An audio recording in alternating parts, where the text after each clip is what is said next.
Good morning, Nigeria, and welcome to Daybreak on Trust Television. My director has been playing pranks on me. It's a beautiful Friday morning, and it promises to be promises very interesting, very educative conversation this morning on the show. You don't want to miss any part of it, especially as it borders of all the offerings, that came out of the Daily Trust 20th dialogue in the series yesterday. I am Sunday Michael Ogu. And I'm Darshan Husseina Usman. Thank you so much for joining us. Talking about the 20th dialogue, a lot was actually said and so many questions were asked, so many answers given. But wait until the elections to see if these answers would actually live up to the expectations. Absolutely. What was the important takeaway for me yesterday was the fact that everyone has a role to play on whether or not these elections will be free and fair. And that we cannot allow the prophets of doom, to have their way. If we can ignore all of the call for fights and for disagreements amongst ourselves.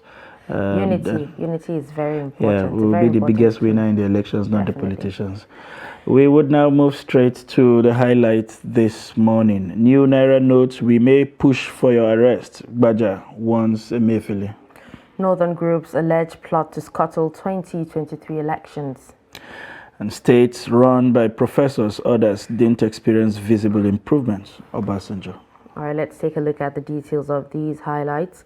The House of Representatives has threatened to use the full wrath of the law to issue arrest warrants against the governor of the Central Bank of Nigeria, Godwin Emefiele, and others who have failed to honor their invitations.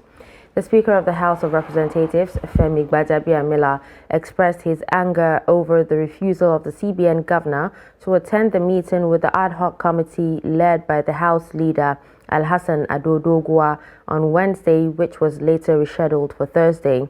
However, the CBN governor, in a letter which was read on the floor of the House by the Speaker on Thursday, explained that he will not be available for the meeting. Chairman of the committee, House Leader Alhassan Adodogwa, said they gave the CBN the benefit of doubt and that on no condition should the CBN miss the rescheduled meeting. Moving on, the coalition of northern groups has raised the alarm over an alleged plot by some powerful elements to scuttle the February 25th presidential election. National spokesman of the CNG, Suleiman Abdulaziz, raised the alarm at a press conference in Abuja on Thursday. He said the coalition has credible intelligence that there are mega plans to create a chaotic atmosphere in the country before, during, and after the elections. CNG called on President Muhammadu Buhari to absolve himself by reclaiming his statesmanship by standing against any machination against the conduct of a credible election and peaceful handover. The group also called on Nigerians not to be discouraged in casting their votes during the elections. All right, former President Olusegun Obasanjo said that many states run by professors, retired military officers, and professionals have not witnessed visible improvements. Obasanjo also noted that the political campaigns in Nigeria had been taken over by insults, lies, and selfish interests instead of addressing issues of national interest and progress. Obasanjo lamented that after 6 decades of political independence, Nigerian leaders were not showing clear capacities to provide a transformative leadership that unites Nigerians and contains ethnic, religious, regional, and clannish, selfish, class proclivities. He stressed that the ways in which Nigeria democracy is practiced had deepened contradictions, negative coalitions, distrust, disloyalty, and unpatriotic tendencies within and between communities and constituencies all over the country. And that's it on the highlight. And moving on to our packages this morning, discussant at the 20th Daily Trust Dialogue examined the quality of the blueprints of presidential candidates seeking electoral mandate and observed there is no clear roadmap on how to actualize the agenda. Trust TV Shafiu Suleiman reports that there is a consensus among participants for a collective demand for elections to hold, despite the reservations, just as the nation was tasked to use the polls and solidify its democratic leadership in Africa. The report. The 20th Daily Trust Dialogue is themed Interrogating the 2023 Presidential Agenda. Setting the tone of discussion, Chairman, Board of Directors, Media Trust Limited, Malam Kabir Yusuf, expressed worry over discordant tunes as the nation goes to the poll next month, asking stakeholders to give Nigeria a chance. Indeed, if all the citizens of this country ignore the provocations, Nigeria could be the ultimate winner at the polls. So it is obviously in our collective interest to give this poor yet rich country another chance to rise from the ashes. Reiterating the commitment of the United States to the elections in Nigeria, U.S. Ambassador tasked the nation to solidify its democratic leadership in Africa. Just as she said, U.S. visa ban target those working to undermine the election. Individuals who undercut or undermine the democratic process in any way, including through intimidation and violence, may be found ineligible for visas to travel to the United States.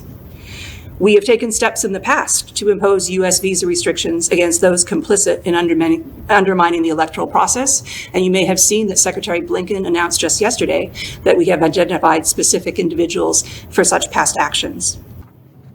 Truly free, fair, and credible elections, that is the only way from which will emerge at all levels of government, men and women, ready to serve the nation with dedication, sincerity, honesty, and integrity.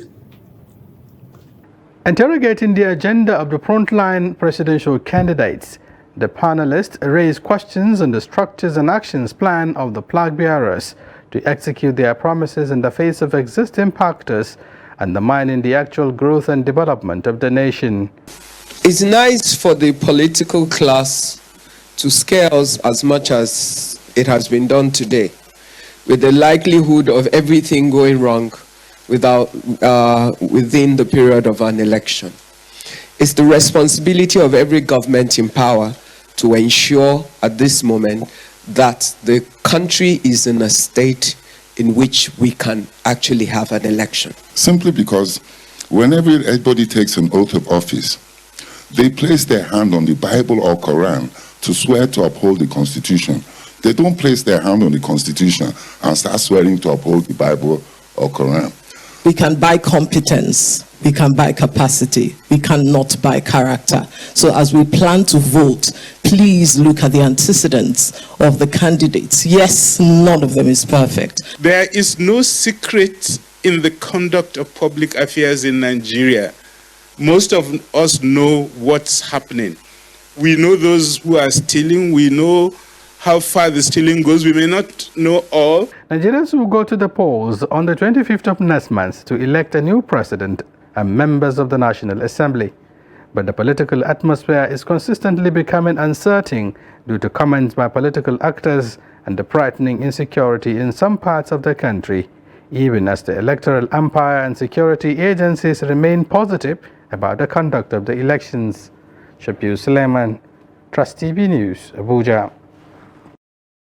Well, we'll discuss more on this as the show progresses. Now moving on, still on Daily Trust Dialogue, participants say the dialogue has given opportunity to Nigerians to contribute to national discourse on challenges confronting them. Aisha Salihu speaks to some participants on their takeaway from the 20th dialogue. The report. Most participants at the dialogue are positive that discussions at fora like this will contribute to national consensus on issues. They said the theme of the dialogue, interrogating the 2023 presidential agenda, is coming at the right time to guide and inform the electorate's opinions and decisions of choice of candidates during the forthcoming elections. And it is important that a platform like this is provided for the people so that they can air their views and also listen to opinions from experts on what to expect and what to interrogate the leaders that are coming to take over political power. The challenge now is for Nigerians to raise their voices. There must be an election on the 28th of February and on the 5th of May. There must be. Under any condition, Nigerians should not and will not accept any arrangement that is outside the constitution of this Federal Republic. On speculations of alleged postponement of elections, INEC's National Commissioner for Information, Festus Okoye, says the commission is prepared to hold the elections as scheduled. And as of today, over 70% of the non-sensitive materials required for the conduct of these elections have already been delivered to site. This election, we have fixed presidential and National Assembly elections for the 25th of February and governorship and state assembly elections for the 11th day of March. Those dates are fixed and firm, and we are going to go ahead with the conduct of the elections. So if there's any sector of the Nigerian society that is not yet ready, that sector should go and get ready, because this commission is going to proceed with the election. This year's dialogue is the 20th since inception of Daily Trust annual dialogue in 2004. The election is certain to take place, so assures the Independent National Electoral Commission. Moving on, President Muhammadu Buhari has commissioned critical infrastructure projects executed in Katsina State. The president is on a two-day official working visit to the state. Abdullahi Yamadi completes the report. The Chief of Armed Forces, Federal Republic of Nigeria, Muhammadu Buhari, has formally commissioned this underpass. President Buhari first commissioned the Kwara Interchange Road project, which the Governor Aminu Masari administration says it executed to ease transportation difficulties in the state capital. The president has also commissioned Katsina Water Booster Station, expanded and upgraded to reserve more water for drinking and other domestic purposes to the residents of the ancient city. And they will cost Katsina State government about 10.1 billion naira. Already 2 of these 3 interchange projects have been completed and are ready for your blessing. In the same vein, President Muhammadu Buhari has also, during the official working visit, commissioned an edifice housing Katsina State Board of Internal Revenue. This was done to give staff of the agency the comfort to face the challenges of revenue generation and collections. The state key actors say they are looking forward to bequeath a system that will guarantee a solid revenue base for the state in line with Katsina State Development Plan. Another sector which has the blessings of the president is the commissioning of some key structures at the Premier Katsina General Hospital. General Hospital Katsina upgraded by Governor Aminu Masari's administration, commissioned by me today. Thank you very much. However, the president's visit to his home state was greeted with protest by some angry residents against the president's economic policies that culminated into Naira redesign. The protesters blocked routes leading to the venue of project's commissioning.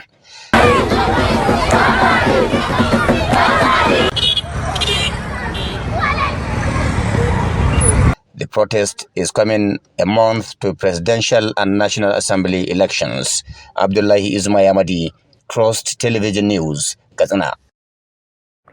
All right, moving on. Officers of the Nigerian Correctional Service are now armed with high-caliber rifles and other sophisticated technology to withstand and repel attacks from terrorists in the wake of prison breaks, several prison breaks in the last 2 years. Minister of Interior, Rauf Aregbesola, have admitted that many prisoners who escaped in the security breaches of correctional centers are yet to be apprehended several months after. The minister spoke on Thursday to newsmen at State House in Abuja about achievements of the Buhari administration, especially from the angle of maintaining internal security. Kende Amodu reports. The figures are not definite, but what is confirmed is that Nigerian authorities are still on the trail of those that escaped during the attacks on prisons in the last 2 years. The Minister of Interior is of the firm belief that the series of prisoner attacks by terrorists were promoted by EndSARS protests that rocked the country. Security at the custodial centers have, however, been beefed up since then, and the minister is daring the terrorists to try again.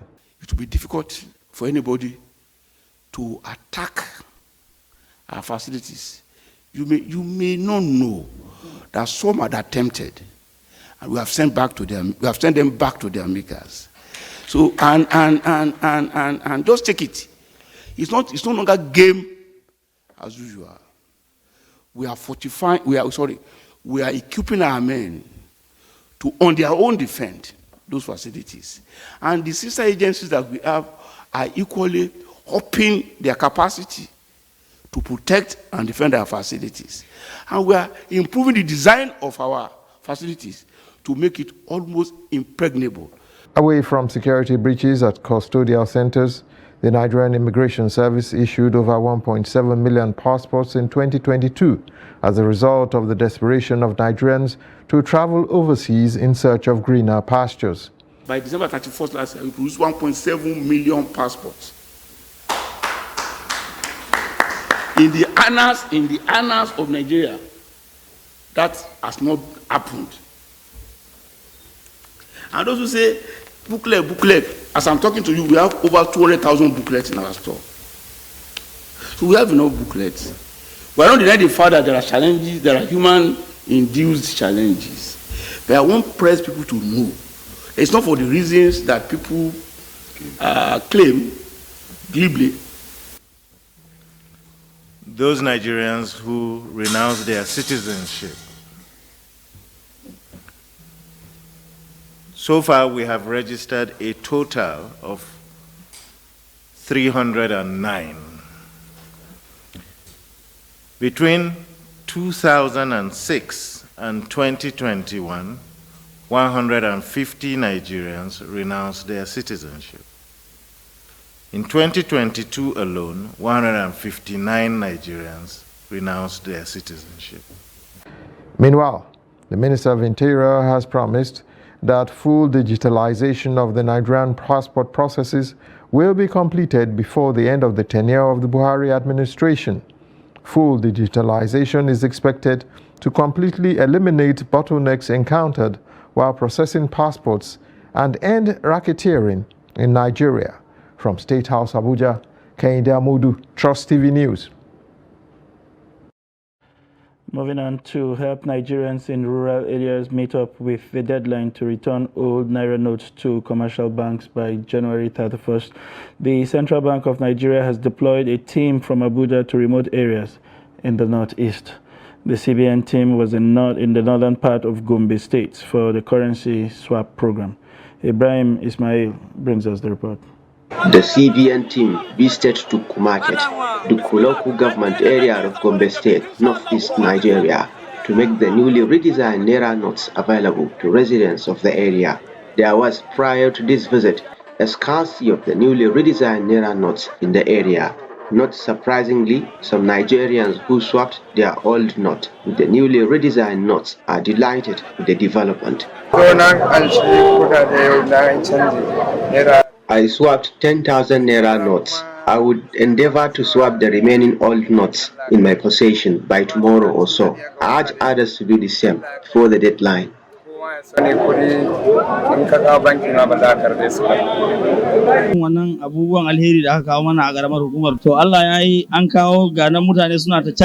People are now swapping the old notes. Before this time, there is scarcity. Businesses have stood still.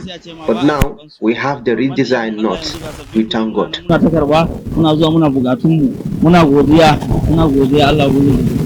The CBN team deployed to Gombe State, which operates under the leadership of Director Development Finance Yusuf Philip Yila, also paid a courtesy visit to the palace of the Emir of Duku, Harun Abdulkadir Rashid. The traditional ruler asked the Apex Bank to extend the 31st January deadline to help Nigerians seamlessly swap their old notes.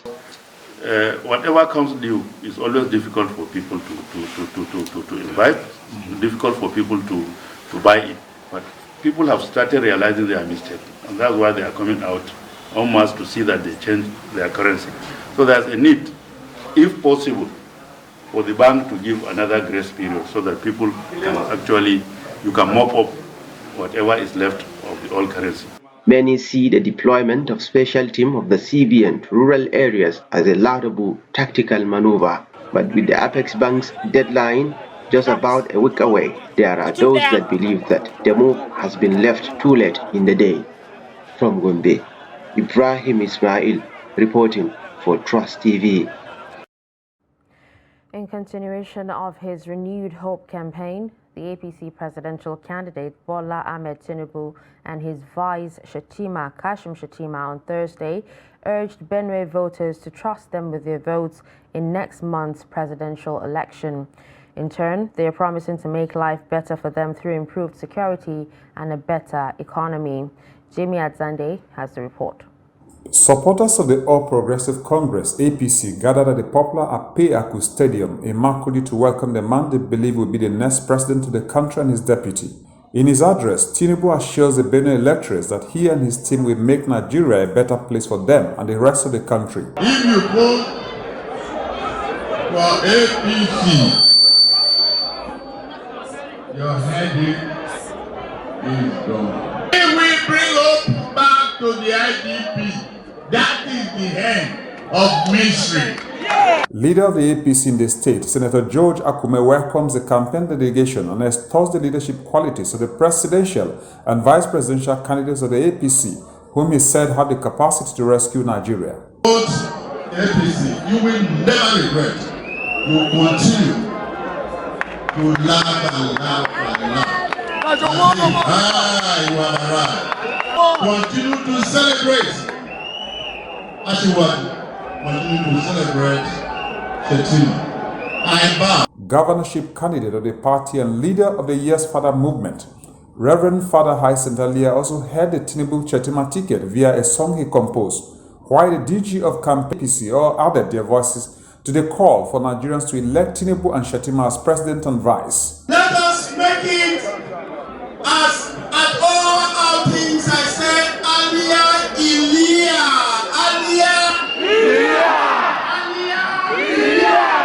and the pointers of our growth. We are in a deplorable state. They have promised to lift us up. So let us give our vote to the next few.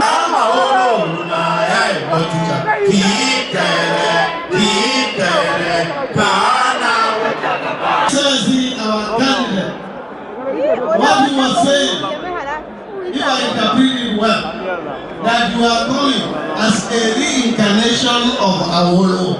Spirit is coming back to make you the president of Nigeria in 2023. Through the help of our father, President Muhammadu Buhari. The rally was attended by party supporters from the 23 local government areas of Benue State.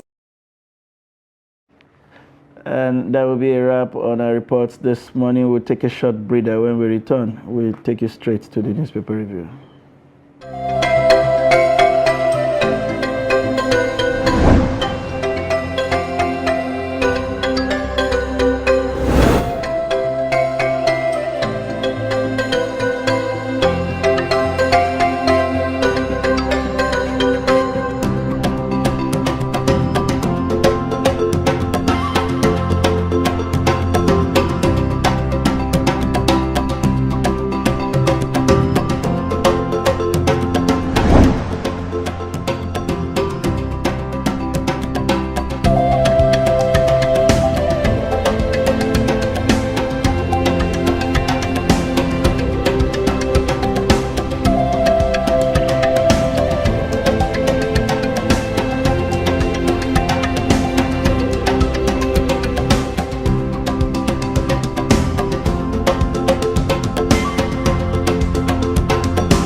necessarily tribal or regional.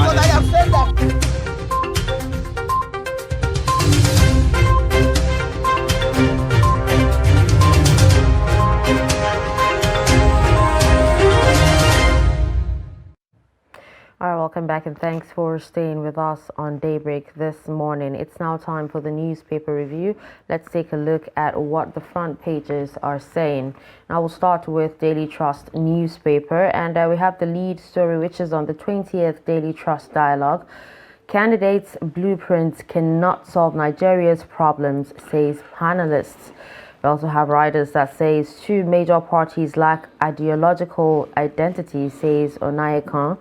Manifestos mere academic work.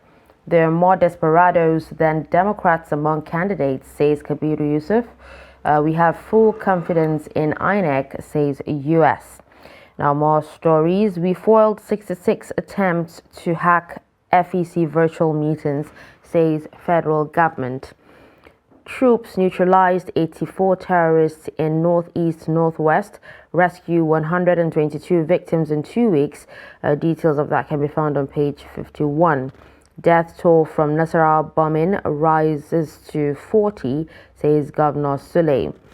On the footnote there we have Mafab adds Kano, Kaduna, Port Harcourt, Enugu to 5G network rollout plan. And then at the top of the page there, banks short of new notes as ATMs dry up. And writers here says reps tackle commercial banks over new currency policy, and we are constrained by CBN guidelines, says bank executives. These are some of the stories on the front page of Daily Trust. And moving on now to leadership on Friday, we have as the major story Atiku. Tinubu returned to the trenches over alleged plot to scuttle elections. Stop getting high on your own smoke, Asiwaju tells ex-VP PDP. Count me out of your problem with PMB, Atiku replies. PDP asks DSS to grill Asiwaju on revolution and riot call. And you find here on the front page the photograph of leadership group General Managing Director Mazu.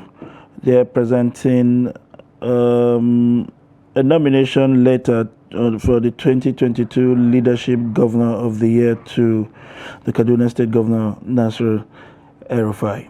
And to other stories, military keep mum on Niger Nasarawa airstrikes. A leadership award will spur us to do more, El-Rufai. Naira redesign traders, businesses rejecting old notes. A Northern group alleged plot to sabotage conduct of free elections. Masterminds of jailbreak sent to their maker. That's on page 6. And FG fought Atiku over Jakarta Steel comment. These are the major stories on the front page of Leadership on Friday. Okay, now up next is Nature News. And let's see, the lead story here talks about Buhari to African leaders spend more on agric. And just above that story, Coca-Cola moves to curb global plastic waste, unveils projects. We have special agro-industrial processing zones. Nigeria gets $538.05 million from ADB. Others. Global seaweed industry could reduce land needed for farming, says study. And just below the page there, UNDP lauds Nigeria as conspiracy in Gulf of Guinea declines. Details on page 6. Federal government will make $500 million from cashew exports in 2023, says minister. Government plans generation of electricity from ethanol. And on the footnote there, NFF bans 3 referees, vows to punish others. And these are some of the stories on Nature News. And moving on to This Nigeria, we have the Naira redesign. Gbajabia Miller threatens Emefiele with warrant of arrest. And the major story there, 159 Nigerians renounced citizenship in 2022, and that's according to the federal government, says Jackpot syndrome fueling high passport demand. It appears everybody wants to leave the country.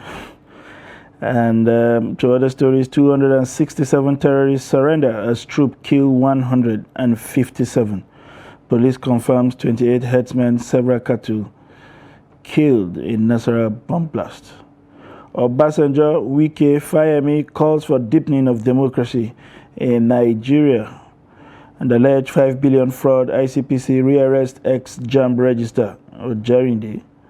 And false custody orchestrated to frustrate Tinubu, says Shege. And these are the major stories on the front page of This Nigeria. All right, up next is the Punch newspaper. From the top of the page there, Katsina youths protest hardship, stone officials during Buhari's visits. AGF pays $446 million Ajaokuta judgment debts. We also have a graft. ICPC rearrests former JAM registrar. And beside the nameplates there, Adeleke versus Oyetola.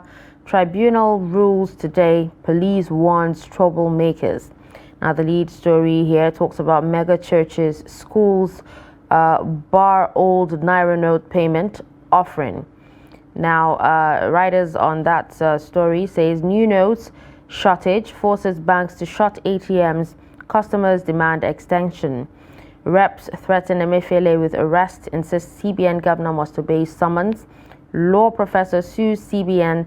NLC writes Buhari over deadline extension. And just below that story is a pictorial of a fire that gutted part of Balogun markets, and traders bemoan losses even as that happened. And below the page there, petrol scarcity, protesters block a Lagos-Benin expressway. My wife battled for survival as hospitals refuse treatment, slain lawyer's husband says. And power tariff shortfall now 2.5 trillion naira, says federal government. These are some of the stories on the Punch newspaper. I'm moving on to First News newspaper this morning. Naira redesign. Despite speaker's arrest threat, Emefiele shuns reps summon again. House will issue arrest warrant against CBN governor next Tuesday, Gbajabia Miller vows. Following ad hoc committee's recommendation, House sets up committee to meet Emefiele, CBN directors, bank CEOs next Wednesday. Emefiele, part of Buhari's delegation to Senegal, CBN writes lawmakers. Apex Bank lying, trip over, president back in hometown, later action in fertility, Dogwa. So much seems to be going on. And to other stories, Obi to Bauchi voters, we will use our funds in your state to develop the north. And to other story, Tinubu fuel scarcity, Naira redesign comments not meant to attack Buhari. That's coming from the APC. And you can't set me against Buhari, Tinubu tells Atiku, accuses PDP of sabotaging fuel supply and blackmailing the federal government. And to other stories, Nigerians must get the 2023 election right. Obasanjo tells politicians new Nigeria can't be created overnight. Prison break perpetrators sent to their maker, federal government. Why next president may fail like Jonathan Buhari, Professor Ibrahim. A new Naira notes court urged to restrain CBN, Emefiele on deadline. These are the major stories on First News this morning. All right, next is Blueprint newspaper. Don't pitch me against Buhari, Tinubu tells Atiku others. That's on fuel scarcity and Naira redesign. We have writers that says accuses fifth columnist of distorting comments. Our candidate only re-echoed issues known to Buhari, says PCC. Ashiwaju in Benue promises student loan scheme. Atiku woos Southerners, restates commitment to restructuring. Details on page 6 and 8. Now, CBN directed us to dispense redesigned Naira only via ATMs, says banks. Writers here says, we receive only a fraction of deposits. Reps threaten Emefiele with arrest warrants, and lawyer drags CBN to court, seeks deadline extension. Still on CBN, CBN stops foreign charges on domestic card transactions. Details on page 22. 159 Nigerians renounce citizenship in 2022, says minister. UK cuts tariff on Nigerian non-oil exports. Now, Pantami here says federal government generated $820.8 million from 5G created 2.21 million digital jobs. More stories. Oyelese to Makinde, start campaign for Atiku or forget second term. Deep Sea Port, Lekki Deep Sea Port to boost non-oil revenue by $361 billion, says NEPC. Again, gunmen kill police officer civilian in Imo State. Calabar University students get scholarship for conservation of gorillas. And these are some of the stories on the Blueprint newspaper. Moving on to The Guardian. Stampede as Nigerians tackle CBN deadline on cash swap. But Abia Miller threatens Emefiele with arrest over non-appearance. We are bound by CBN guidelines, banks tell reps. NLC charges CBN to extend deadline. Dawn approaches court to restrain CBN Emefiele on deadline. CBN unfazed unveils domestic cash scheme. Buhari visit hampers business activities, Naira swap in Katsina. Bank workers can't bulk cash manually as machines break down. Scarcity of new notes threatening POS operators. Act now, Nigerians facing hardship over fuel scarcity. New notes, Ghana tells FG. Emefiele not bigger than the National Assembly, says MBF spokesperson. You'll find the details of this story on page 6. You have also photos there from the ongoing fuel scarcity, owners of kegs and motorists waiting for fuel at Mobi filling station in Abulegba in Lagos. And to other big stories there on the front page. Ogoni, after 7 years, residents lament slow pace of cleanup. You find very distasteful photographs there of a resident trying to scoop water from what appears to be a contaminated environment right there on the front page. And to other stories, ICPC uncovers fresh evidence, rearrest ex-JAMB registrar Ojerinde. I didn't criticize Buhari over first scarcity and Naira redesign, only offered advice. Tinubu clarifies. AFDB IFAD signs new pact to support 40 million African farmers and increase financing. And students march against tuition fee hike and loan bill in Gombe. And to the final stories there on the front page, youths protest as Buhari commissions projects in Katsina. These are the major stories we have to you from the various papers we have reviewed this morning. I now have the pleasure and privilege, of course, to welcome on set our reviewer this morning, the editor, 21st Century Chronicle. Good morning. Good morning, Good morning, Darshan. All right, so Mr. Nuruddin Abdullah, let's begin with the lead story here. Although we will not be taking a deep dive because we intend to discuss this, in the next hour. But can you just tell us your general observation on this year's dialogue? Okay, this year's dialogue, like the one of 2019, it came at a time, some days to the weeks to the election. So. And the theme, like that of 2019, was political. So without going maybe deeper, as you can see, experts, politicians, electorate generally gathered there, converged there. I know they sort of prefer last-minute advice to the candidates, less than maybe 30 days from today to the mandate. So I think maybe it was a last-minute advice to the candidate. Okay, this is what Nigerians want. And if you can see from the array of interventions, because there is a lot of displacement, almost all the major political parties are talking about only one thing. They are not in sync with the major issues affecting Nigerians. So it is a very good opportunity, and mostly when it comes at the eve of election like this, it's usually well charged, because it created an avenue where those seeking political offices, as well as those who will vote, as well as even observers like you, that of yesterday, converge,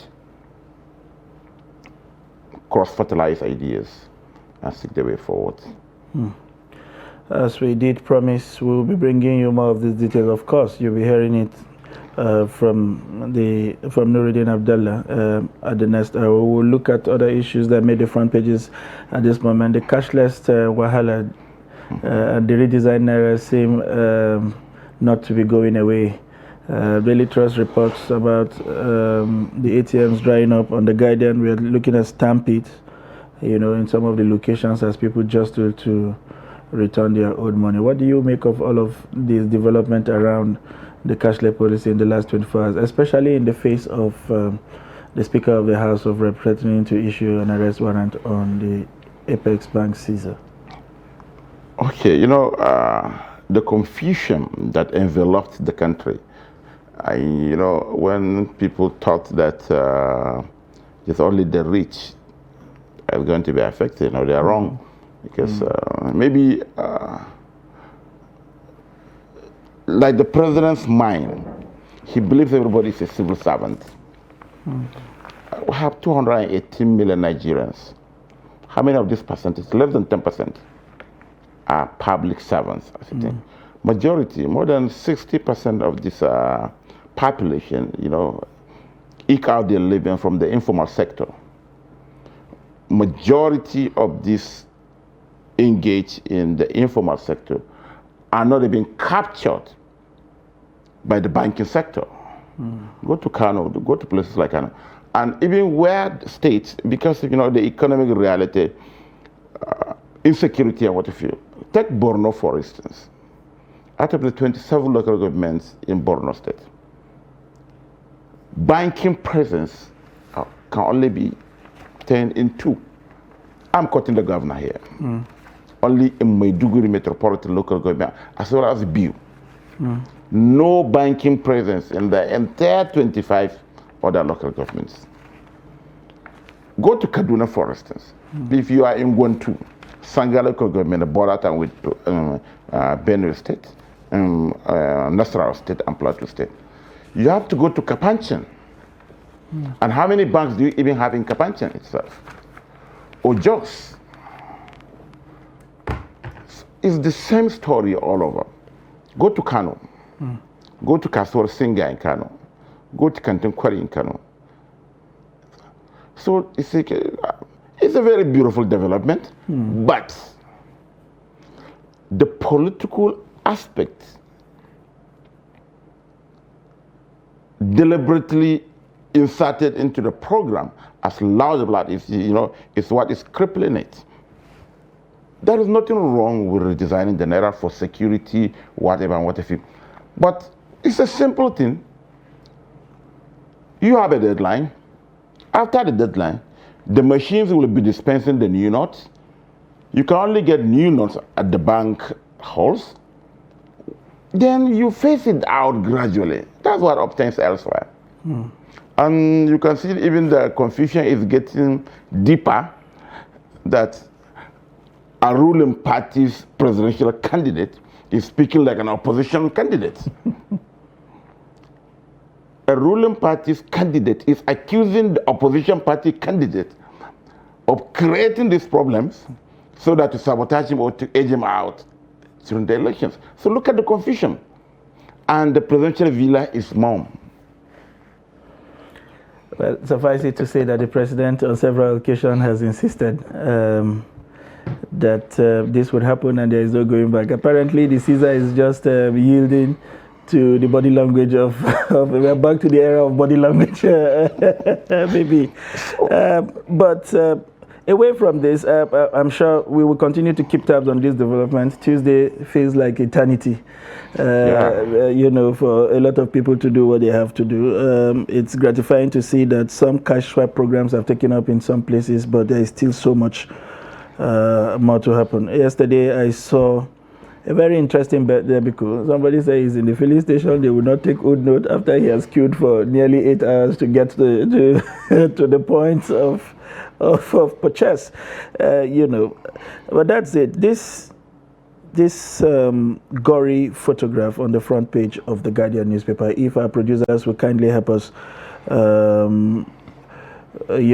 up the Guardian newspaper again about the Ogoni cleanup, and the whole government promises in the last 7 years and effort, and to think that we don't seem to be making as much progress as we desire. And every time the Ogoni issue comes up, you know, for people who are students of history, it leaves you wondering whether there is anything to celebrate about even discovering oil wells in other places, because we have not behaved correctly with the environment. And I don't know, what's your take on this story? So many factors, Mr. Sunday. You remember Most the court case won by the Ogonis in the UK, versus Shell. I remember when President Buhari came, we celebrated him when they started the Points at the dialogue are positive that discussions at fora like this will contribute to national consensus on issues. They said the theme of the dialogue, interrogating the 2023 presidential agenda, is coming at the right time to guide and inform the electorate. Started it, and 7 years on, no remarkable. What is the problem? So the people in Kolmani and Nasarawa now, they should brace up to this. You understand? Maybe people don't go there. If you go there, you really cry for these people. You know that this agitation, and you know when the agitation is left unchecked, left unattended, go there and see. The first time, I think more than almost 12 years that I've been there, I just look at the river. Crude oil. Nobody is talking about farming, not to talk of even a marine life there. And you know, some kind of horrible pipes that you have to be cautious. I say, but these people are left to their own devices. So we hope, the president still has maybe 5 months, maybe to speed up that process. He was celebrated. You know, after long court cases, international courts and what have you, the reclamation will start. Money was budgeted. He even went there, you remember. Yeah. But now he's living, and the thing is turning into a Mambila, Barrow port project and what have you. It is really not nice. Let's take a look at this particular story, talking about 159 Nigerians renouncing their citizenship in 2022, and this is according to the federal government. The Minister of Interior, Rauf Aregbesola, was saying that the Japa syndrome is actually fueling a high, demand for passports as well. So I don't know. I don't have the data for 2021, 2022, 2020, 2019, for instance, to make comparison. But like the Japas, people want to leave. Certainly, as you can see, I have friends that went there for studies and they never come back. We only meet on Facebook. And at any given opportunity, they're even rescuing their family members. I know a lady that relocated her mom to Canada. You understand how to feel. So there is nothing wrong. We are many. But we're talking about the diaspora remittances. If maybe we can arrange this like the Indians did.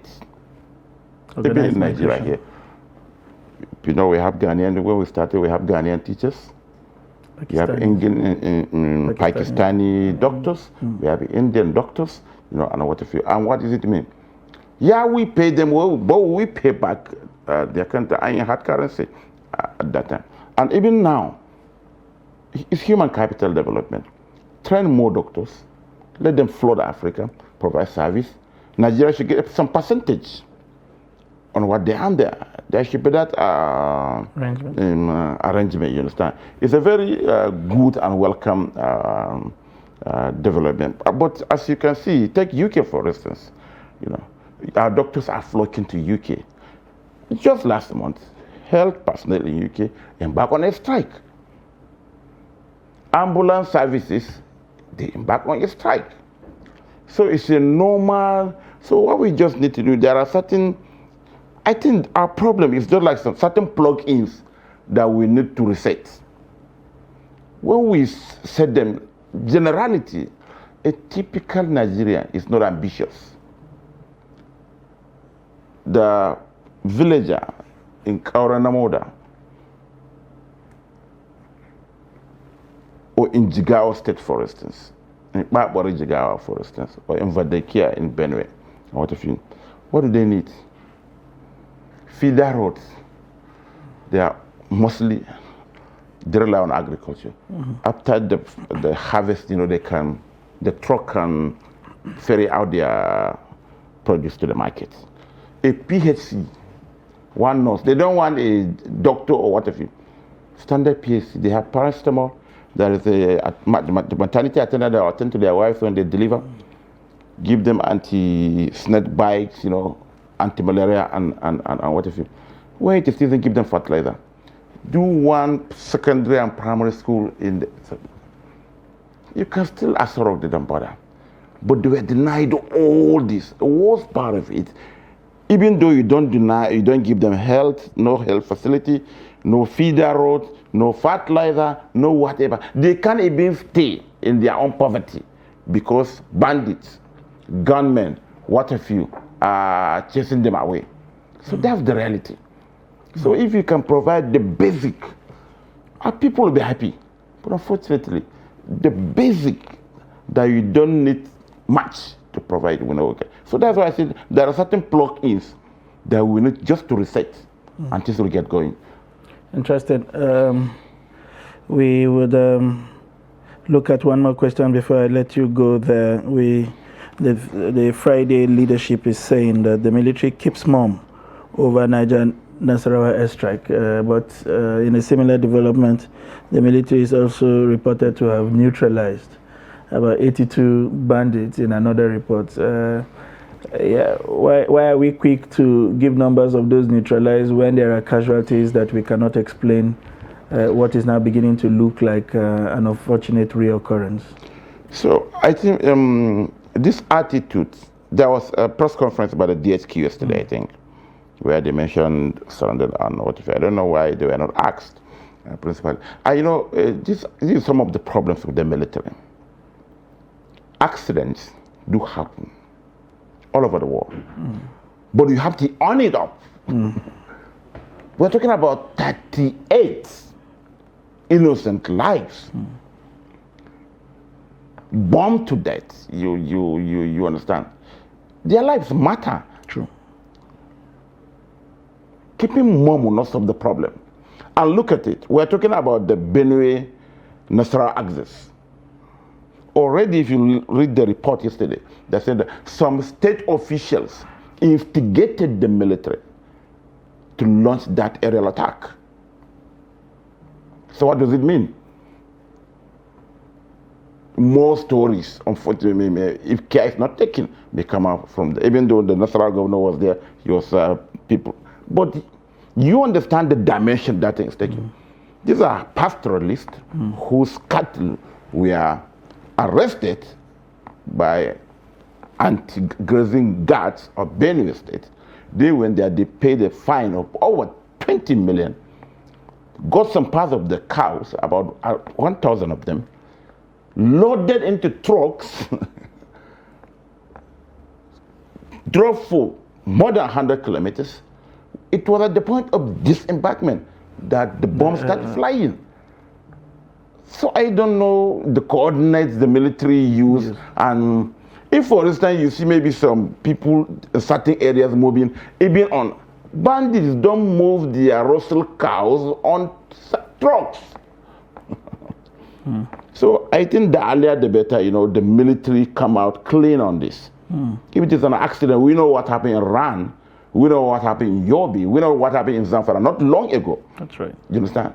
It's normal, but keeping mum is not a solution, particularly because this may degenerate into another criminal crisis along that axis. That's the much that we can take on newspaper review this morning. This time, we are not letting Nuruddin go. He's going to be our co-anchor, no longer a guest, for the purpose of today's show.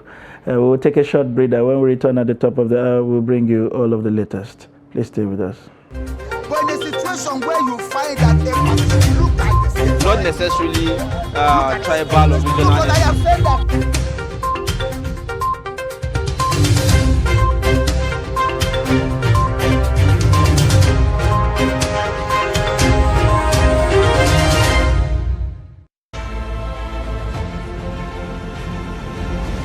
part of efforts to support Africa's goal of strengthening. Now looking at the activity chart, as you can see right here, a total volume of 130. Created a Boko Haram crisis that at that time was restricted to Yobe. How secure are they? You can see security men with blood.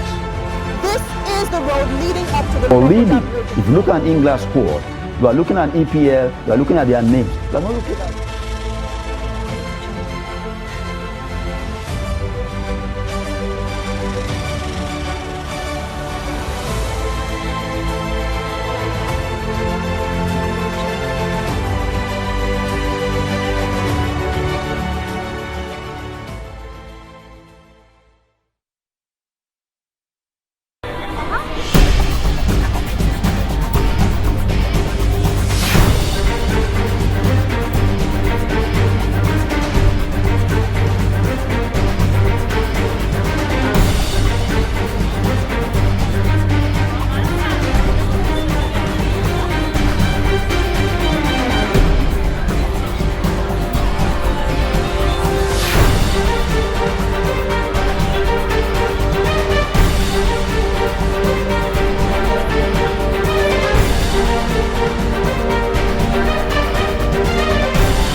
TV, documenting the Nigerian story.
That's great.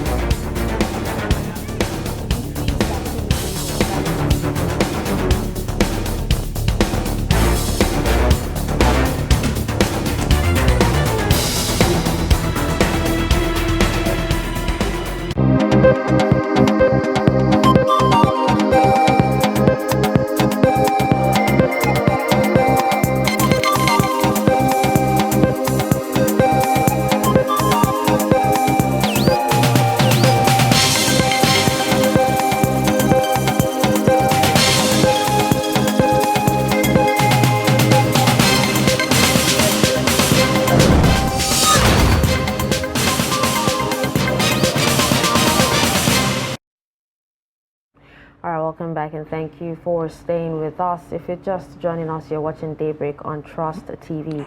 I'm Dashan Husseina Usman. And I am Sunday Michael Ogu. Thanks for staying with us. All right, so let's take a look at highlights at this hour.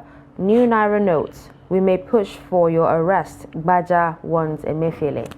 Northern group alleged plot to scuttle 2023 election. States run by professors, others didn't experience visible improvements, says Obasanjo. And now the details of the story. The House of Representatives has threatened to use the full wrath of the law to issue arrest warrant against the governor of the Central Bank of Nigeria, Godwin Emefiele, and others who have failed to honor their invitations. The Speaker of the House of Representatives, Femi Gbajabiamila, expressed his anger over the refusal of the CBN governor to attend the meeting with the ad hoc committee led by the House leader Alhassan Ado Dogua on Wednesday, which was later rescheduled for Thursday. However, the CBN governor, in a letter which was read on the floor of the House by the Speaker on Thursday, explained that he would not be available for the meeting. Chairman of the committee, House leader Alhassan Ado Dogua, said they gave the CBN the benefit of the doubt and that on no condition should the CBN miss the rescheduled meeting. Okay, away from that story, coalition of northern groups has raised the alarm over an alleged plot by some powerful elements to scuttle the February 25th presidential election. National spokesman of the CNG, Suleiman Abdulaziz, raised the alarm at a press conference in Abuja on Thursday. He said the coalition had credible intelligence that there is a mega plan to create a chaotic atmosphere in the country before, during and after the elections. CNG called on President Muhammadu Buhari to absolve himself by reclaiming his statesmanship by standing against any machination against the conduct of credible elections and peaceful handover. The group also called on Nigerians not to be discouraged in casting their votes during the elections. Former President Olusegun Obasanjo has said that many states run by professors, retired military officers, and professionals have not witnessed visible improvement. Obasanjo also noted that the political campaigns in Nigeria had been taken over by insults, lies, and selfish interest, instead of addressing issues of national concern and progress. Obasanjo lamented that after 6 decades of political independence, Nigerian leaders were not showing clear capacity to provide a transformative leadership that unites Nigeria and contains ethnic, religious, regional, and clannish, selfish class proclivities. He stressed that the ways in which Nigeria's democracy is practiced had deepened contradictions, negative coalition, distrust, disloyalty, and unpatriotic tendencies within and between communities and constituencies all over the country. All right, with that, we're done with the highlights at this hour. Let's take a look at some more stories. Men, especially Muslim husbands in Adamawa State, have been charged to allow their wives to collect their permanent voter cards to enable them participate in the forthcoming elections as part of their civic responsibility. Now, the call is coming in a few days to the closing date of the collection of permanent voter cards across the country. Salis Lohan examined some of the reasons why some husbands in Adamawa are not allowing their wives the opportunity to collect their PVC.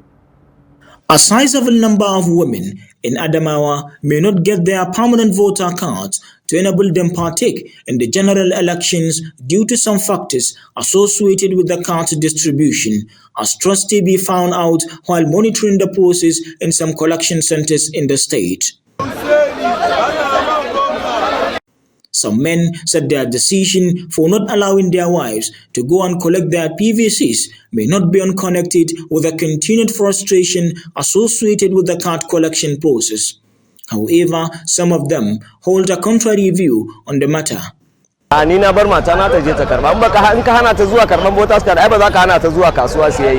Of course, I have allowed my wife, who are eligible to vote, to go and collect their PVCs. It is their civic responsibility to partake in the polls.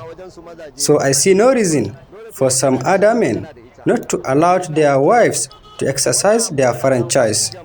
I am urging on my fellow men to let their wives collect their PVCs before the closing date. Hukumar zaɓe ne ya kamata su bambance ma'ana daga ma'aikatansu su ware mata waɗanda za su yi wa mata katin zaɓe daban. I see the most important thing is for the electoral body to centralize the collection process, whereby men and women will have their different of collection of PVCs, because if you see some collection centers where women and men struggle in the queue, is frustrating. While explaining that more still need to be done before the closing date, stakeholders have lauded the enthusiasm displayed by citizens in collecting their PVCs, which they described as an indication of their willingness to be active at the polls. It is very important for them to go out and collect the PVC. We know there are many challenges, so I'm advising the men to allow their women or their wives and their children, please, to go and collect the PVC. Some of the prospective voters who collect their cards speak. I collected my voter's card for the forthcoming elections, and I'm willing to tell the youths that anyone that did not collect his card should try and do so, because the election is around the corner. And I did not face any challenges while collecting the card. I just collected it and keep it in a safe place.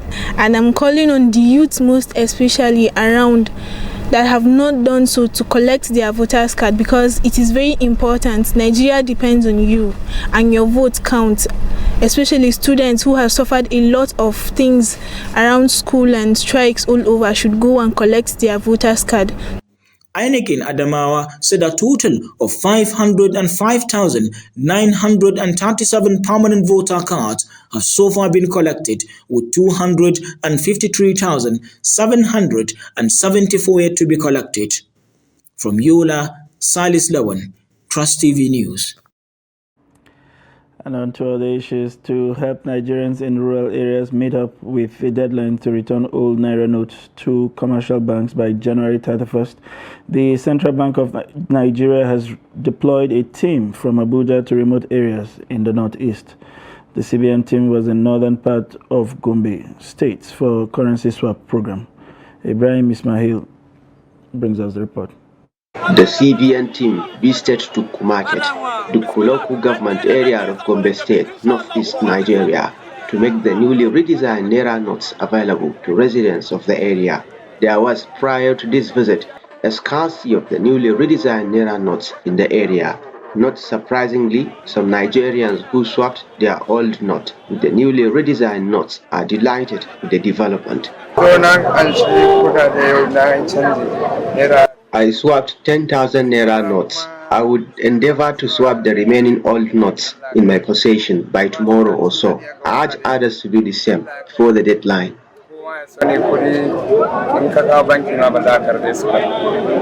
Wannan abubuwan alheri da aka kawo mana a ƙaramar hukumar, to Allah ya yi an kawo ga nan mutane suna ta canja. People are now swapping the old notes. Before this time, there is scarcity. Businesses have stood still. But now, we have the redesigned notes. We thank God.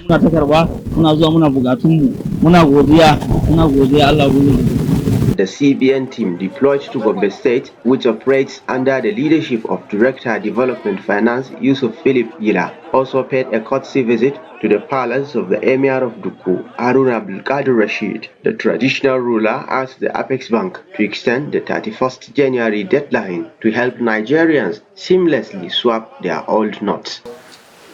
Whatever comes due is always difficult for people to imbibe, difficult for people to buy it.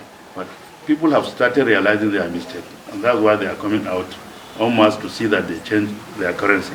So there's a need, if possible, for the bank to give another grace period so that people can actually, you can mop up whatever is left of the old currency.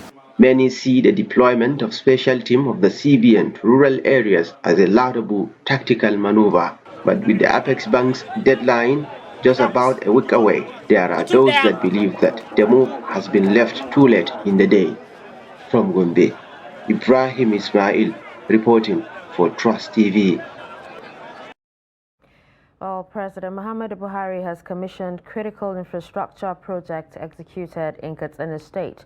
The president is on a two-day official working visit to the state. Abdullahi Ahmadi brings us the report.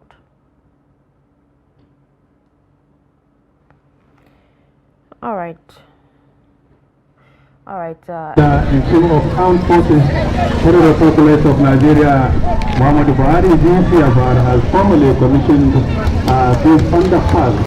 President Buhari first commissioned the Kwafra-Kwaya interchange road project, which the Governor Aminu Masari administration says it executed to ease transportation difficulties in the state capital. The president has also commissioned Katsina Water Booster Station, expanded and upgraded to reserve more water for drinking and other domestic purposes to the residents of the ancient city. and they will cost Katsina State government about 10.1 billion naira. Already 2 of these 3 interchange projects have been completed and are ready for your blessing. In the same vein, President Muhammadu Buhari has also, during the official working visit, commissioned an edifice housing Katsina State Board of Internal Revenue. This was done to give staff of the agency the comfort to face the challenges of revenue generation and collections. The state key actors say they are looking forward to bequeath a system that will guarantee a solid revenue base for the state in line with Katsina State Development Plan. Another sector which has the blessings of the president is the commissioning of some key structures at the Premier Katsina General Hospital. General Hospital Katsina upgraded by Governor General Science Administration commissioned by me today. Thank you very much. However, the president's visit to his home state was greeted with protest by some angry residents against the president's economic policies that culminated into Naira redesign.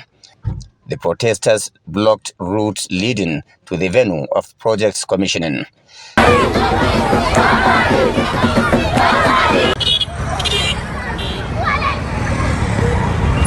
The protest is coming a month to presidential and National Assembly elections. Abdullahi Ismayamadi, Trust Television News, Katsina. And moving on to the issues, that came out largely from the Daily Trust 20th Trust Dialogue. Daily Trust 20th Trust Dialogue held yesterday. We will bring you highlights of what's transpired, and let us bring you some echoes from the dialogue in the last 20 years. Leading media conglomerate in Nigeria, Media Trust Group, has had its modest contribution to shaping national discourse through its annual Daily Trust Dialogue. The annual event, a meeting of sorts, has become possibly the most important regular platform for discussing the country about its political evolution, sociology, security, and the economy. The dialogue has certainly made January an important date in the nation's political and media calendar. The search for answers and setting up of a platform for discourse which birthed the Daily Trust Dialogue all began in 2004 with its first edition themed The Nigerian Question, The Way Forward. The event brought together prominent Nigerians like Professor Miriam Ikejani Clark, Dr. Mahmoud Tukur, Professor Bolaji Akinyemi, Professor Jonah Isawa Elaigu, and Dr. Usman Bagaji, academic cum politician, as well as Chief Godwin Agabi, to deliberate on the political dimension to reform Nigeria. Let's put Nigeria on the table and find out what it is that works best for all Nigerians. I think that is the way to go. Since 2004, Media Trust Group has not for a year stopped the discourse that brings together critical stakeholders to deliberate on different ways to reform the country. Here are some of the echoes from the Daily Trust Dialogue in the past years. From independence, the struggle was, politics was based on regions. And there was this tension. It's a dynamic duo between the regions who would produce the national leaders. It is not just restructuring that you need to make governance viable. We have to combine restructuring with reforms in governance. We must salvage it and make it work. That development is about social change, it's about social inequity, it's about addressing social injustice. Fighting corruption is a very good one. I say the compassionate component, the social programs being put in place, albeit that we urge them to be sure that they plan with it before rollout. All that we desire is to make all the commitment, the sacrifice that this country needs to move forward and to be the great country that it deserves to be. After 19 years and 19 series of successful dialogue, the 20th edition is set to take center stage. This year's dialogue, having coincided with the 2023 elections, will seek to interrogate the 2023 presidential agenda. All right, let's now take some reports from the 20th dialogue held on Thursday, 26th January here in Abuja. Discussants at the 20th Daily Trust Dialogue examined the quality of blueprints of presidential candidates seeking electoral mandate and observed there is no clear roadmap on how to actualize the agenda. Now, Trustee Shafi'u Suleiman reports that there is a consensus among participants for a collective demand for elections to hold despite the reservations, just as the nation was tasked to use the polls and solidify its democratic leadership in Africa. The report. The 20th Daily Trust Dialogue is themed interrogating the 2023 presidential agenda. Setting the tone of discussion, Chairman, Board of Directors, Media Trust Limited, Malam Kabir Yusuf, expressed worry over discordant tunes as the nation goes to the poll next month, asking stakeholders to give Nigeria a chance. Indeed, if all the citizens of this country ignore the provocations, Nigeria could be the ultimate winner at the polls. So it is obviously in our collective interest to give this poor yet rich country another chance to rise from the ashes. Reiterating the commitment of the United States to the elections in Nigeria, U.S. Ambassador tasked the nation to solidify its democratic leadership in Africa. Just as she said, U.S. visa ban target those working to undermine the election. Individuals who undercut or undermine the democratic process in any way, including through intimidation and violence, may be found ineligible for visas to travel to the United States. We have taken steps in the past to impose U.S. visa restrictions against those complicit in undermining the electoral process, and you may have seen that Secretary Blinken announced just yesterday that we have identified specific individuals for such past actions. Truly free, fair, and credible elections, that is the only way from which will emerge at all levels of government, men and women, ready to serve the nation with dedication, sincerity, honesty, and integrity. Interrogating the agenda of the frontline presidential candidates, the panelists raised questions on the structures and actions plan of the flag bearers to execute their promises in the face of existing factors undermining the actual growth and development of the nation. It's nice for the political class to scare us as much as it has been done today, with the likelihood of everything going wrong within the period of an election. It's the responsibility of every government in power to ensure at this moment that the country is in a state in which we can actually have an election. Simply because whenever anybody takes an oath of office, they place their hand on the Bible or Quran to swear to uphold the Constitution. They don't place their hand on the Constitution and start swearing to uphold the Bible or Quran. We can buy competence, we can buy capacity, we cannot buy character. So as we plan to vote, please look at the antecedents of the candidates. Yes, none of them is perfect. There is no secret in the conduct of public affairs in Nigeria. Most of us know what's happening. We know those who are stealing, we know how far the stealing goes. We may not know all. Nigerians will go to the polls on the 25th of next month to elect a new president and members of the National Assembly. But the political atmosphere is consistently becoming uncertain due to comments by political actors and the frightening insecurity in some parts of the country, even as the electoral umpire and security agencies remain positive about the conduct of the elections. Shafi'u Suleiman, Trust TV News, Abuja. Still on the Daily Trust Dialogue, participants have said the dialogue has given opportunity to Nigerians to contribute to national discourse on challenges confronting them. Aisha Saliu speaks to some participants on their takeaways from the 20th dialogue. Most participants at the dialogue are positive that discussions at fora like this will contribute to national consensus on issues. They said the theme of the dialogue, interrogating the 2023 presidential agenda, is coming at the right time to guide and inform the electorate's opinions and decisions of choice of candidates during the forthcoming elections. And it is important that a platform like this is provided for the people so that they can air their views and also listen to opinions from experts on what to expect and what to interrogate the leaders that are coming to take over political power. The challenge now is for Nigerians to raise their voices. There must be an election on the 28th of February and on the 5th of May. There must be.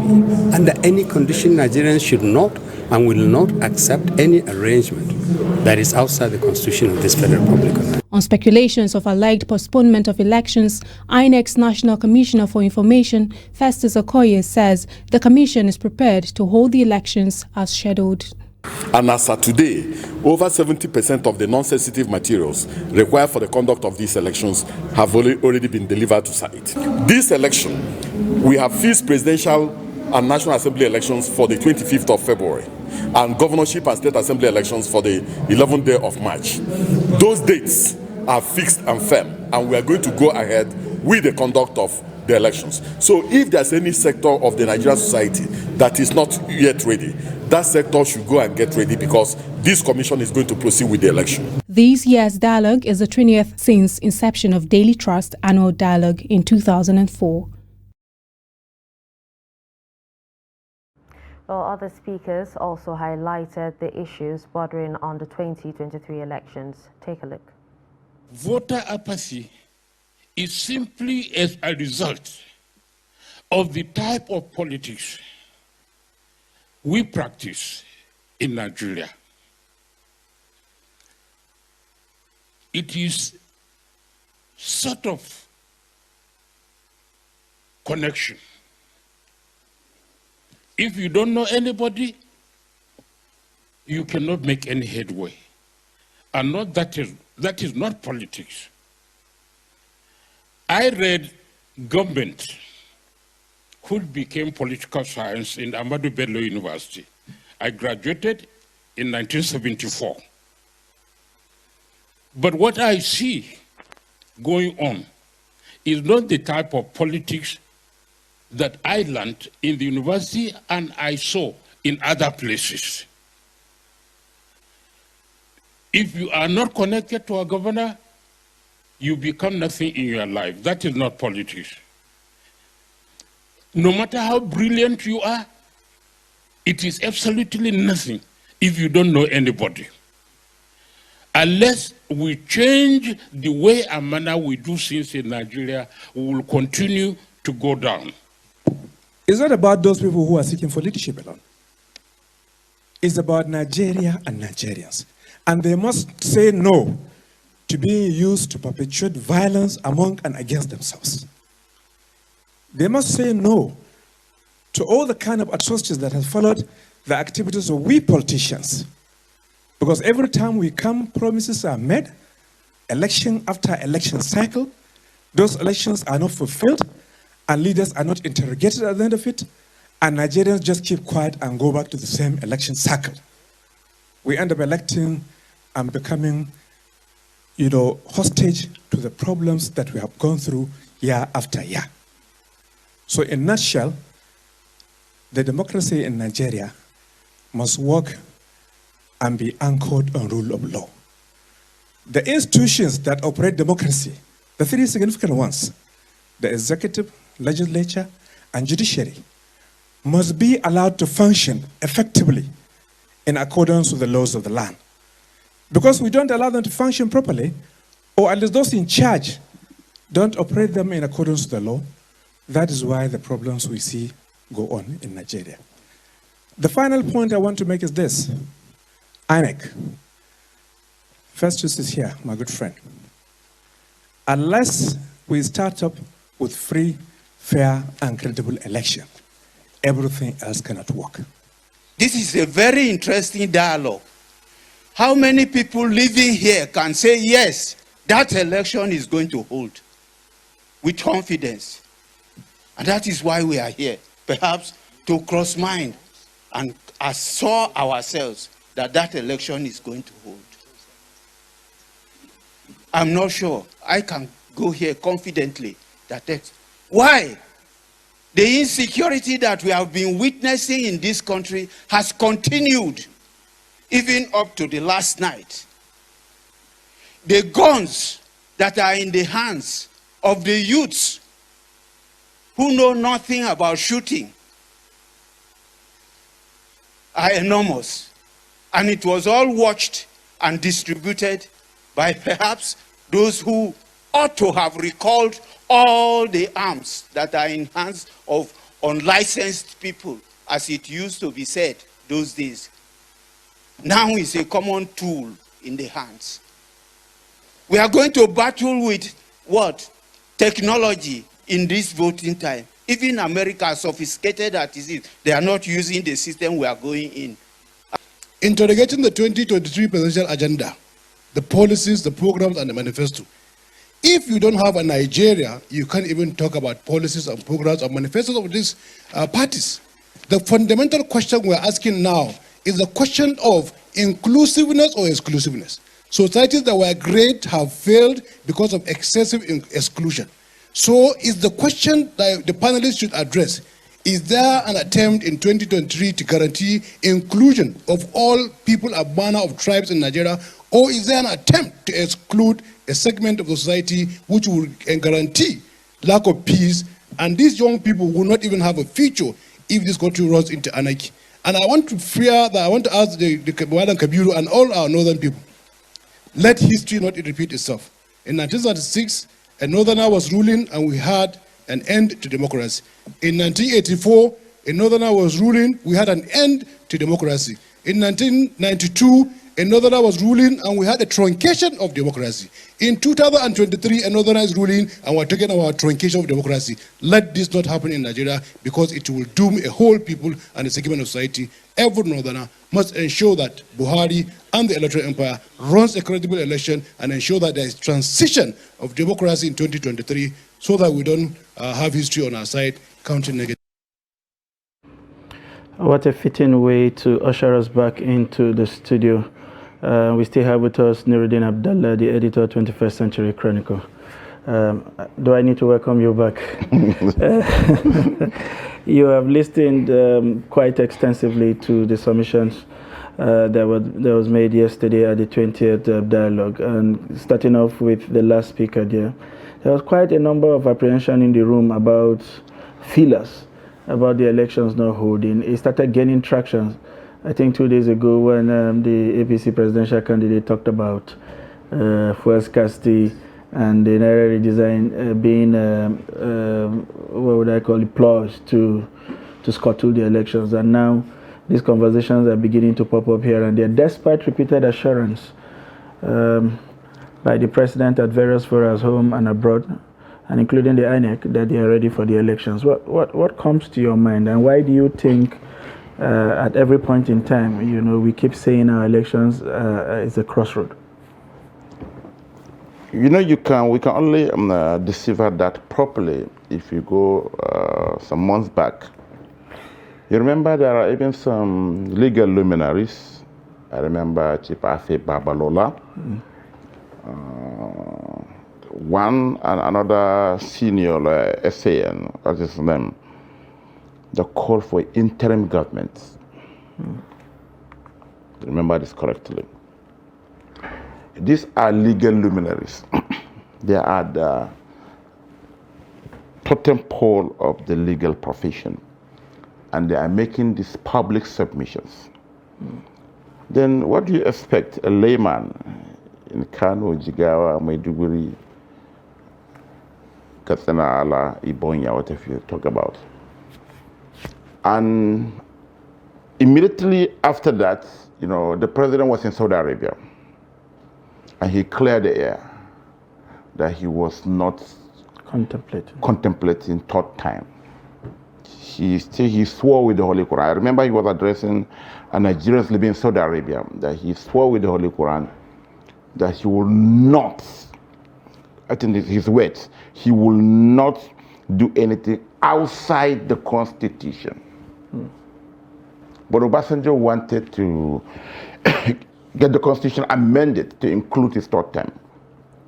So even after the president's assurance, yeah, he sought to uphold the letters and spirit of the Constitution. But the Constitution can be amended to include whatever his desires are. You understand?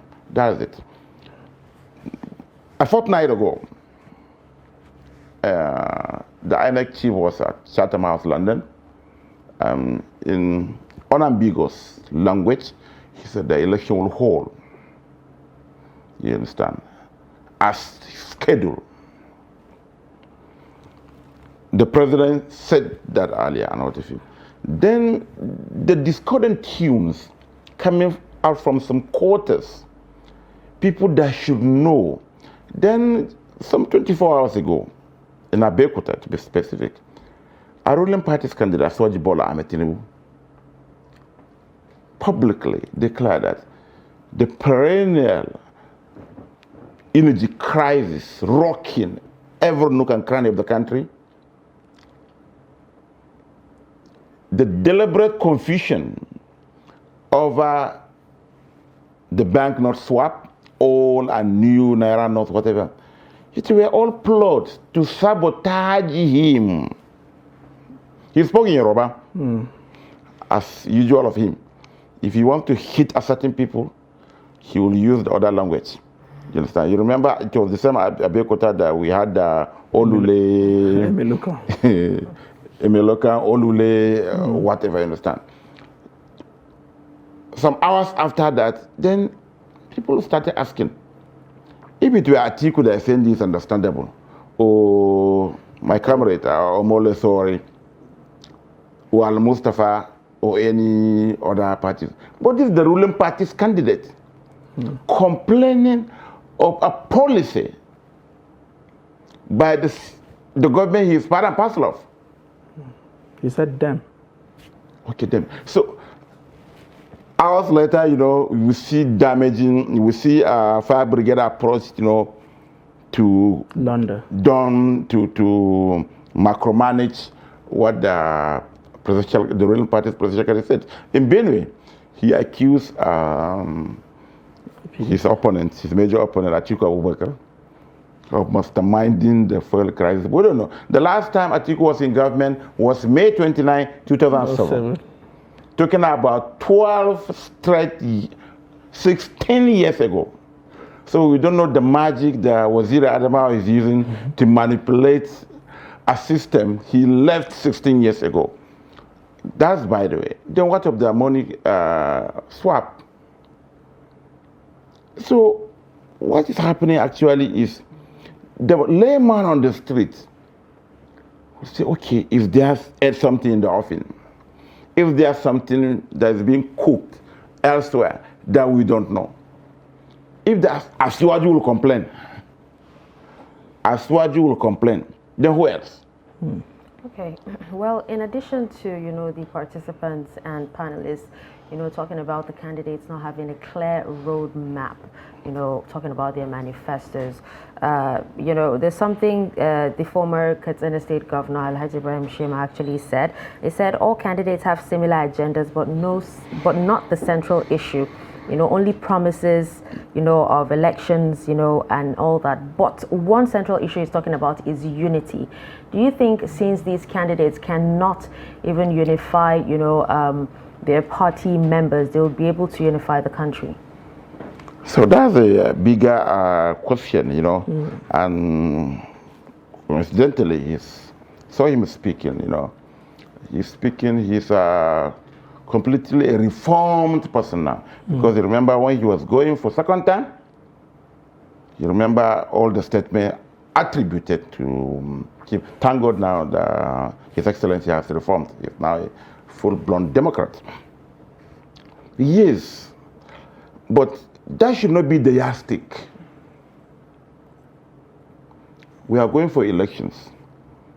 is a presidential system. Primary elections have to be conducted for flag bearers to emerge. You understand? And again, it's a full cycle transition. The incumbent is not running for an office. So all the lieutenants, that's why we have the issues of Emil Okan, what have you, who believe, rightly or wrongly, that they have been part and parcel of this government in the last 8 years.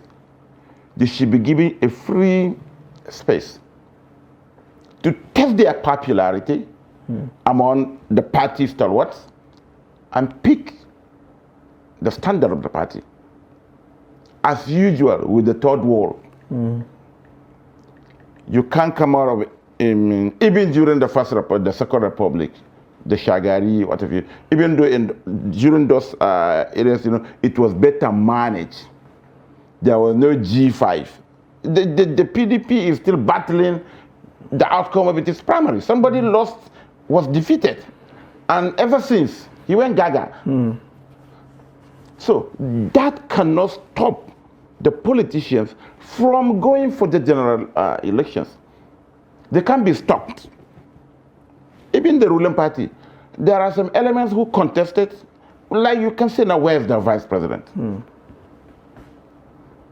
There are some key elements of the incumbent government that are not participating in Asiwaju's campaign. But that should not, you can't say Asiwaju should not go for continue with his activities because these people are not participating. It is their choice. But more importantly, it is not about manifesto. Almost all of them have beautiful manifestos. The question we should ask them is how are they going to execute them? That is it.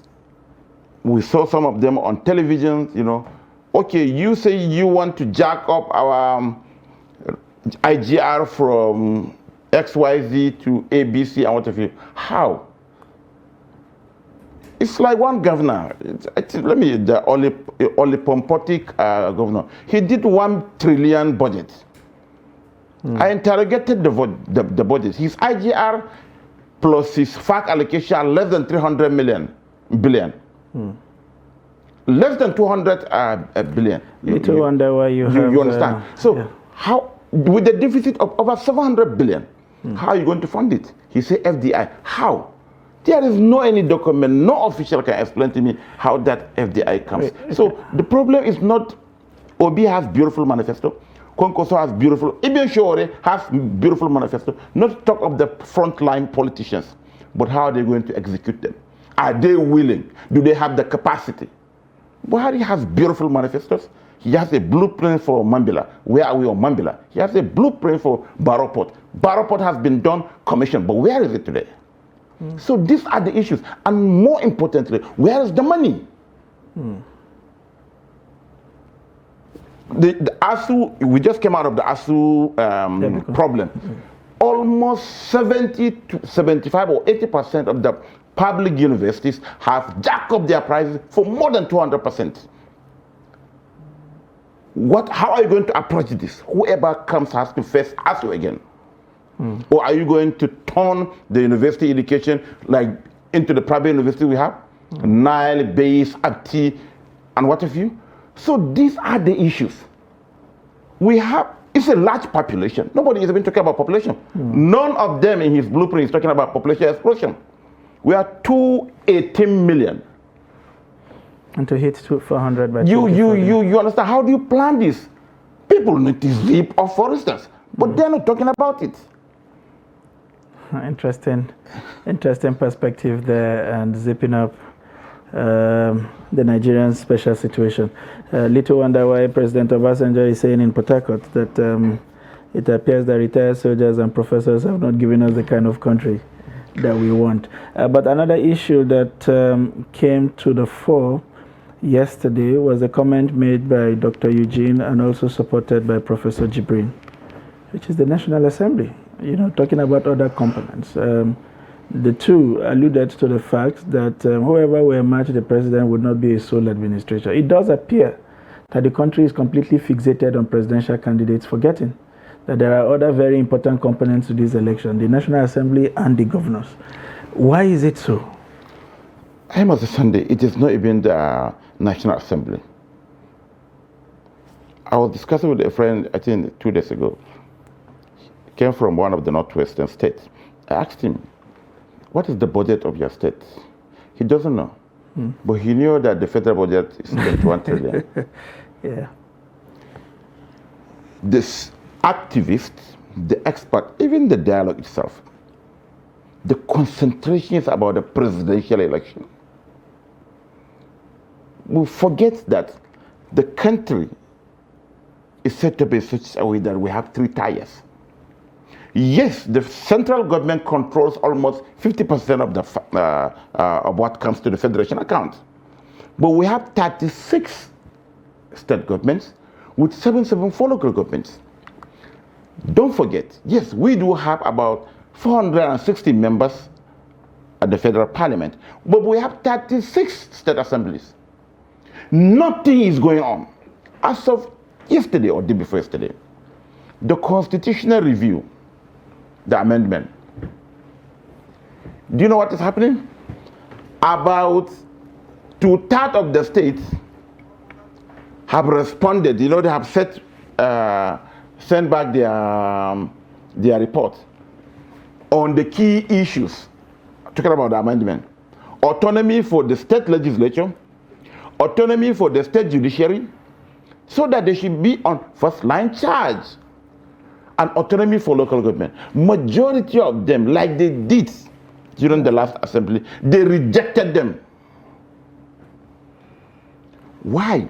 And that is the starting point. Nobody is talking. Go to some states, there are projects. Since Obasanjo's time, and Lady Okonjo-Iweala, they have brought some transparency into the public finances. I remember during Obasanjo's time, they publish all the FAC allocation on newspapers. With one click at the Ministry of Finance website of the Accountant General of the Federation, you will know what my local government of Gwale got during the last FAC allocation. Then I should take it off from there. Mr. Chairman, what have you done with this money? For so time you have collected this. Nobody is doing that. We are all in Abuja. The only parliament we know is the national parliament. We did a story while I was here.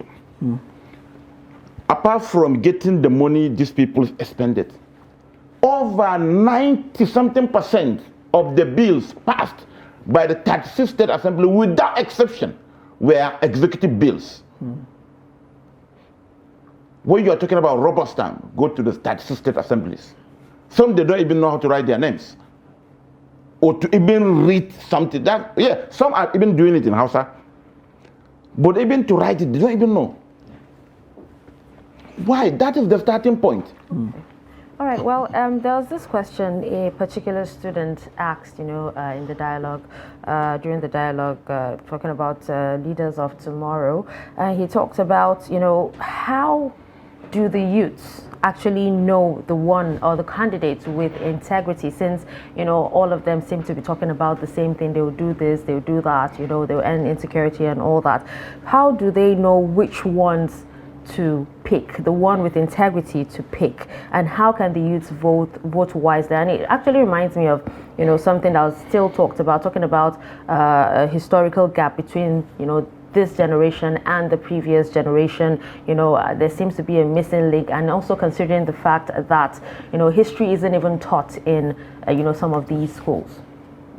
Yeah, I think that's the problem. This millennial generation, it's a Facebook generation, Twitter generation. You understand? Anything more than 2-3 paragraphs, forget it. No textbooks, no anything. But there is a way out. If you live in Zampara, for instance, whether you are in diaspora, whether you live in the state or any part of the country, you know what the problem is. You don't need a clairvoyant to tell you who has the capacity. Look at their antecedents.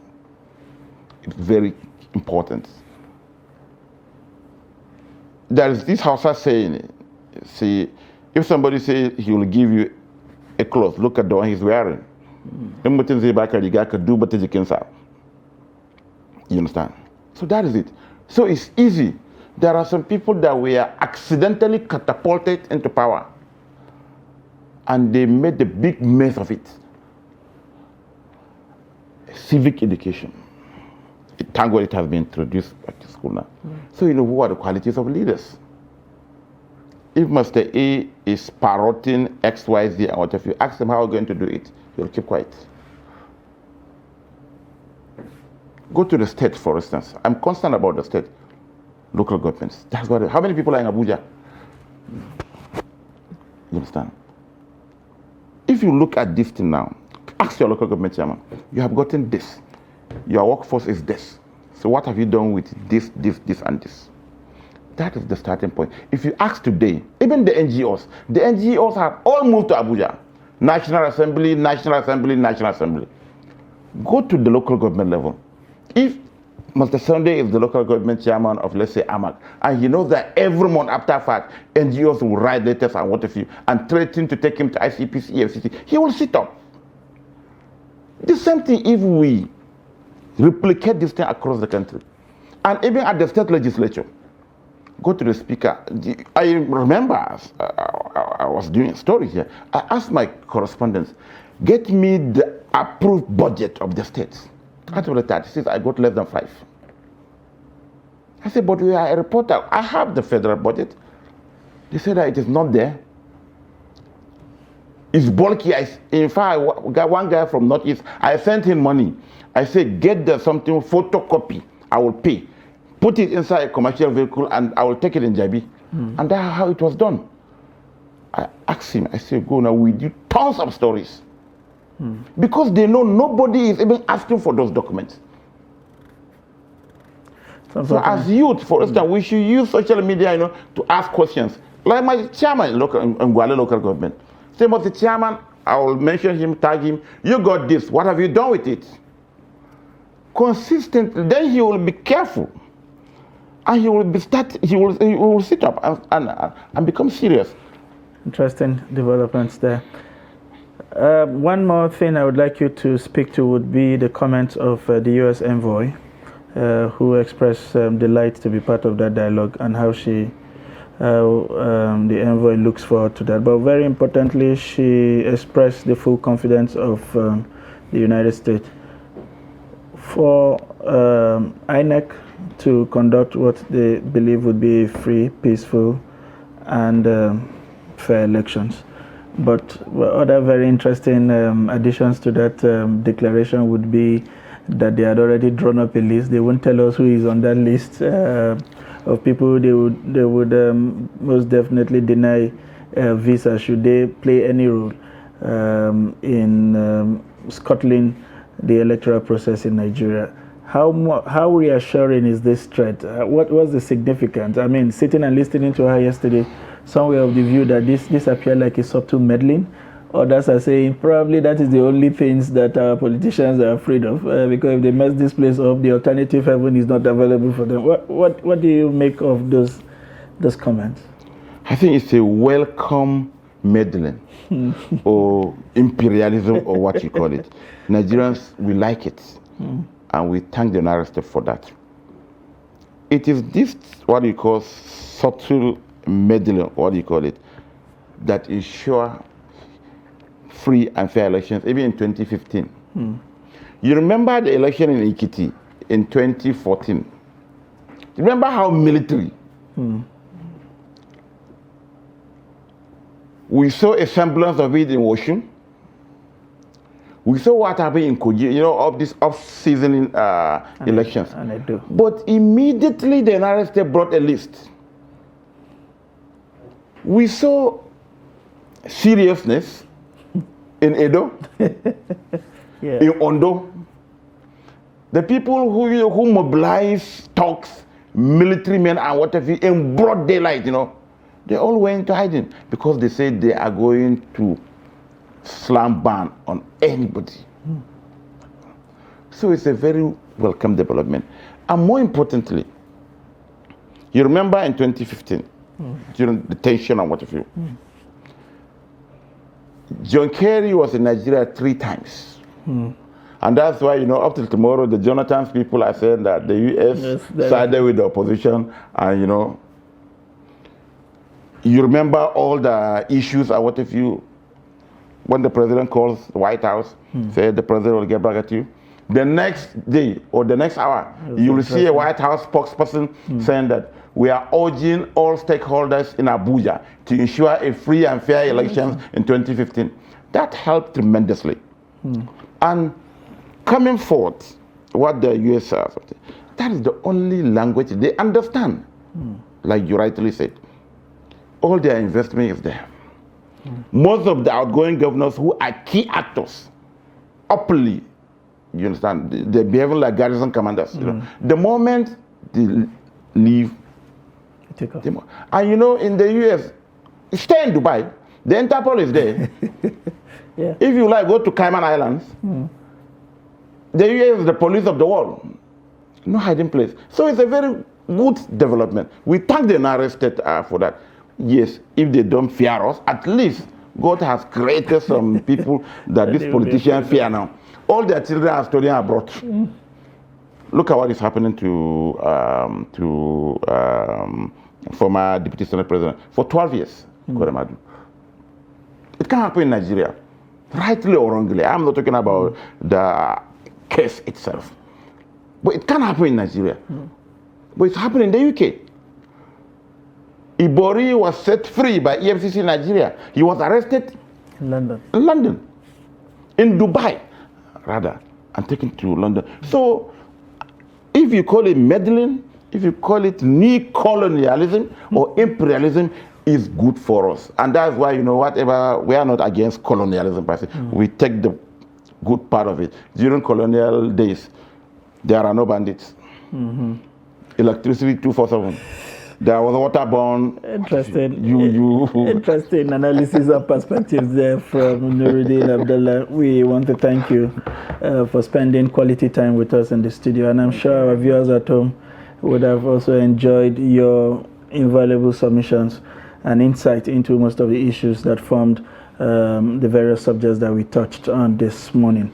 This is the much we'll be bringing to you on Daybreak on Trust Television this morning. If you have missed out on any of the interesting perspective he offered, you can look up our social media handle for catch-up, whether it's on Instagram, on Facebook, on YouTube.